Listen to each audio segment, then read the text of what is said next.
দেখো, এটাকে বলে আইনের প্রহসন, মানে আইনের শাসনের প্রহসন। একটা ঘটনাতে একবার এফআইআর হলে দুবার এফআইআর করার কোনো জাস্টিফিকেশন নেই, দুবার এফআইআর হয়ও না। যদি হয়ও সেটা ওই আগের এফআইআর সঙ্গে মার্জ হয়ে যাবে।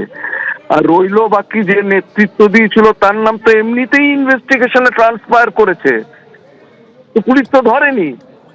এইবার যদি ডিও কে বলে, প্রশাসনিক আধিকারিককে আদেশ দেওয়া হয় যে আপনি আবার একটা এফআইআর করুন, সে করতেই পারে। তাহলে মনিরুল ইসলামের নাম দিয়ে আর একটা করে করবে, তাহলে ওইটা হবে আগেরটার সঙ্গে, ওটা মার্জ হয়ে যাবে। তখন বোধহয় মনিরুল ইসলামকে অ্যারেস্ট করার একটা সুযোগ বা সুবিধা পাওয়া যাবে। কিন্তু সেটাও কিন্তু আমি তোমাকে কথা বলে দিচ্ছি, গ্যারান্টি দিয়ে বলছি যে মনিরুল ইসলামকে কিন্তু পুলিশের ক্ষমতা নেই ওকে অ্যারেস্ট করবে। যদি করে তাহলে কিন্তু বুঝতে হবে এটা একটা দৃষ্টান্তমূলক একটা অবস্থান রয়েছে পুলিশ প্রশাসনের। এই দৃষ্টান্তমূলক এই এক্সাম্পলারি অ্যাকশনটা নিক তো আগে প্রথমে একটা মনিরুল ইসলামের নামে একটা সেকেন্ড এফআইআর করে দেখাক, তারপরে মনিরুল ইসলামকে অ্যারেস্ট করে যদি একটা দৃষ্টান্তমূলক একটা অবস্থান নিতে পারে রাজ্য প্রশাসন বা রাজ্য পুলিশ প্রশাসন, তাহলে তো হ্যাটস অফ টু রাজ্য সরকার।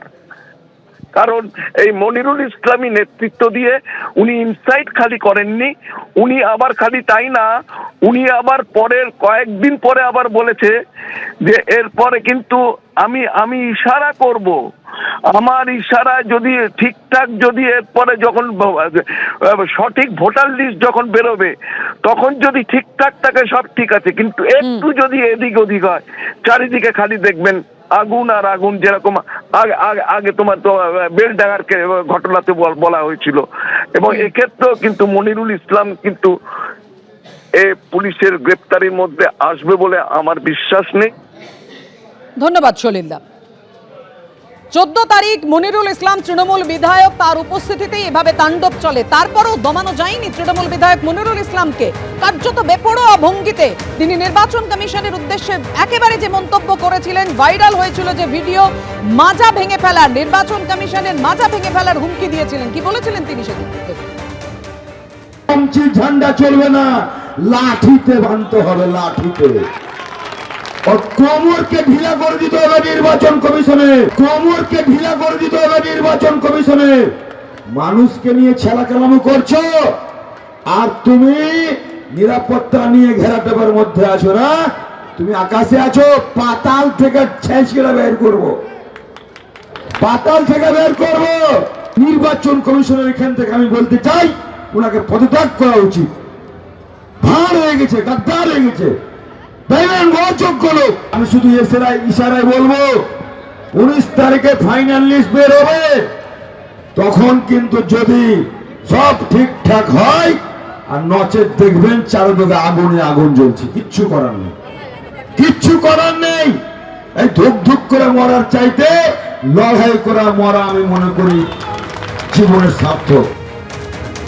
আর এই মনিরুল ইসলামের বিরুদ্ধে এবার নির্বাচন কমিশন 8 দিনের মাথায় ব্যবস্থা নিতে শুরু করলো। নির্বাচন কমিশন একদম জেলা নির্বাচনী আধিকারিককে নির্দেশ দিল এফআইআর করতে হবে। কথা বলবো, আমাদের সঙ্গে রয়েছেন আমাদের প্রতিনিধি রুমা পাল। রুমা, অবশেষে 8 দিন পর তৎপর হলো নির্বাচন কমিশন, আর মাত্র হাতে 40 মিনিট সময়।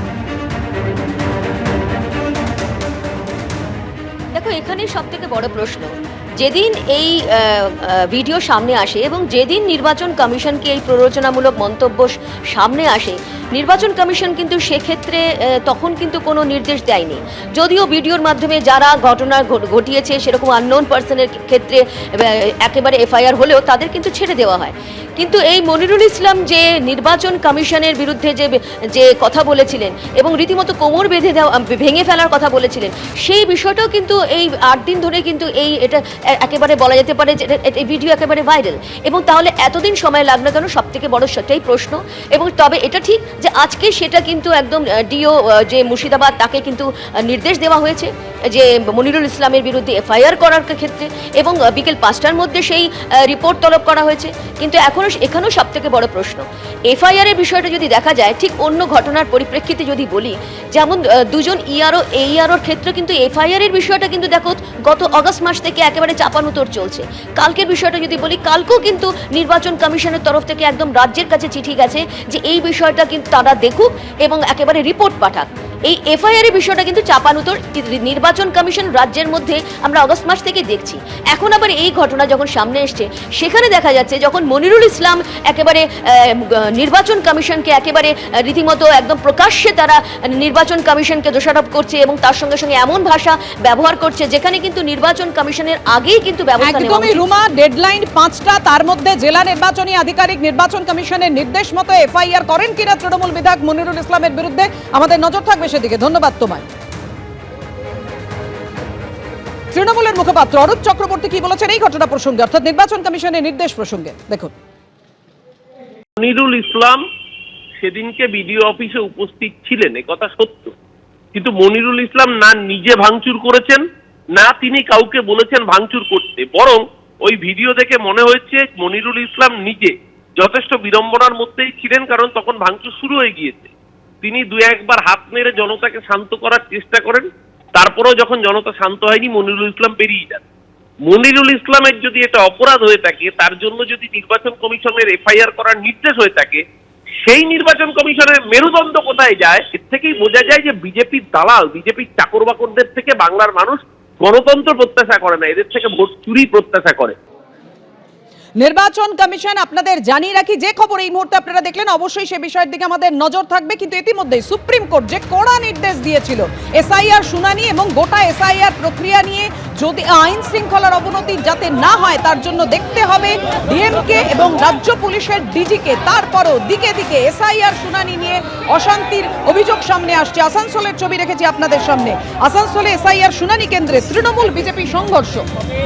পুলিশ প্রপার অ্যাকশন নেবে এবং উইদিন শর্ট পিরিয়ড যারা আসামি তাদেরকে ইনস্ট্যান্ট তাদেরকে